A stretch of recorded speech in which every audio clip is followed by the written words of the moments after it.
Minimalism is defined as a style or technique that is characterized by extreme spareness or simplicity. Simply put, it's when you only allow things into your life that are absolutely necessary and you let go of everything else. The reason you're attracted to this concept, and probably the reason you clicked on this video, is because there's something deep inside of you that can clearly see the value in living minimally. Maybe you own too much, maybe you spend too much, maybe you're constantly wanting more things when you don't really need them. And when you hear about minimalism, there's a small part of you that feels sort of this sense of freedom when it envisions living a more minimal life. Some of the most influential thinkers of our time embraced a simple lifestyle. Einstein, Steve Jobs, pretty much any spiritual master. They knew that when you learn to let go of the things that are weighing you down, it allows you to think more clearly and you can invite in new ideas and new insights. So what I'm going to do is give you a very simple overview of minimalism, how you can get started, and then from there you can kind of figure out how to tailor it to your own lifestyle, because this is a very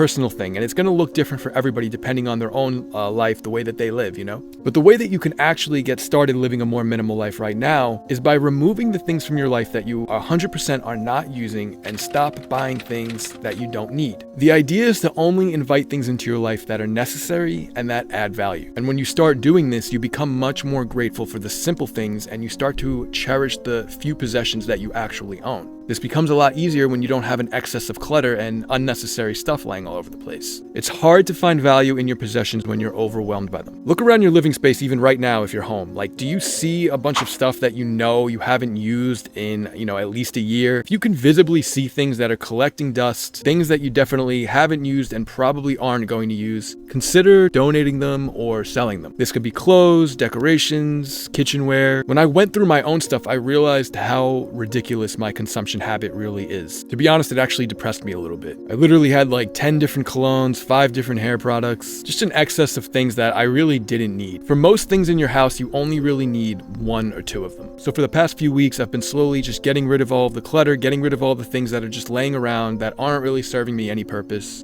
All the things that are kind of just sitting there. The hardest part about this whole thing is really being honest with yourself, being able to say, I really don't need this and I have to get rid of it. There may be a feeling of guilt there because, you spent money on it, or maybe somebody gave it to you as a gift. But my rule of thumb with this is if something is relatively inexpensive, you can always just purchase it again if you really need it. And you'll come to find that most of the time you're not going to. And also try to keep in mind that someone else may really find value in the things that you're not using. Stuff that you kind of just have sitting around collecting dust, someone else may really need that thing. So consider giving it to someone, putting the stuff on eBay, or consider donating them to Goodwill or, another organization like that. And worst case scenario is you could just throw them away if you really have to. Now, of course, letting go of material items is a huge part of this, but the idea of minimalism goes far beyond just getting rid of things. It's more about learning to enjoy life for what it really is. Instead of getting wrapped up in always wanting to buy something new, creating an identity around what you own, comparing yourself with others, comparing your material possessions with other people's material possessions, when you go the minimal route, you have no choice but to just enjoy a simple life. It kind of forces you to, because you let go of always wanting to spend and consume. You no longer compare yourself to anyone else because you actively chose this lifestyle. And you'll come to see that it's going to help you foster a way better relationship with yourself, with other people, and just the world around you. You'll start to be more grateful for the things you do own, and you'll begin to realize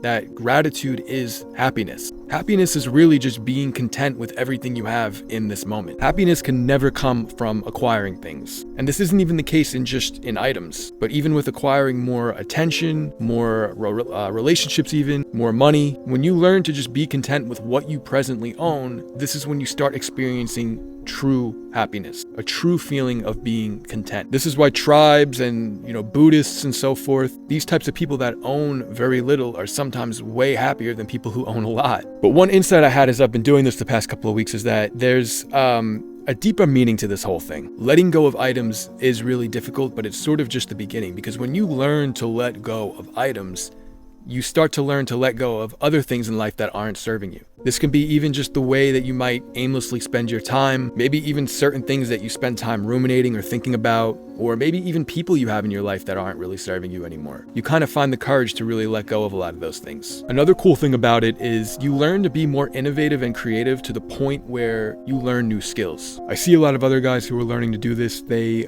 learn to cut their own hair so they can save money on haircuts.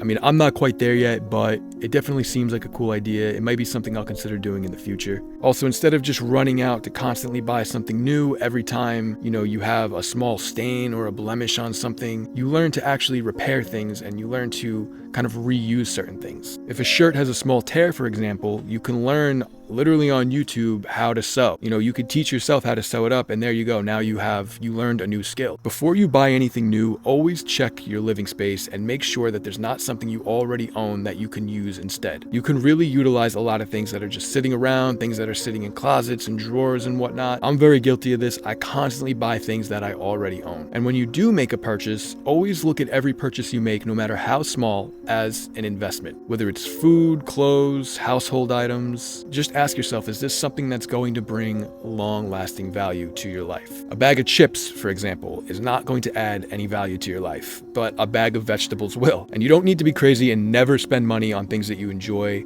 That's not really the point of this. You don't have to give up buying the things that you genuinely love, things that genuinely make you happy. For example, if you really enjoy going to the coffee shop, sitting down, buying yourself a coffee, and getting some work done, then continue doing that. That's a way that you really love spending your time. If that's something that brings value to your life, you don't have to give that up. A couple small ones for me are, I really enjoy tea and candles. Those are things that I'm going to continue to buy. They're things that I genuinely cherish and enjoy. So I don't have an issue spending money on those things. The point of minimalism for me is to not waste my time and energy on things that are only going to give me a quick little dopamine rush. So whenever you have an impulse or a desire to spend, just try to pull that back and learn to enjoy the things that you already have. And most importantly, become mindful of your impulsive purchasing. Once you gain control over this is where the true power lies. If you're interested in learning more about this, I highly recommend the book Goodbye Things. That's a book that I recently read. It really opened my eyes to all this, kind of got me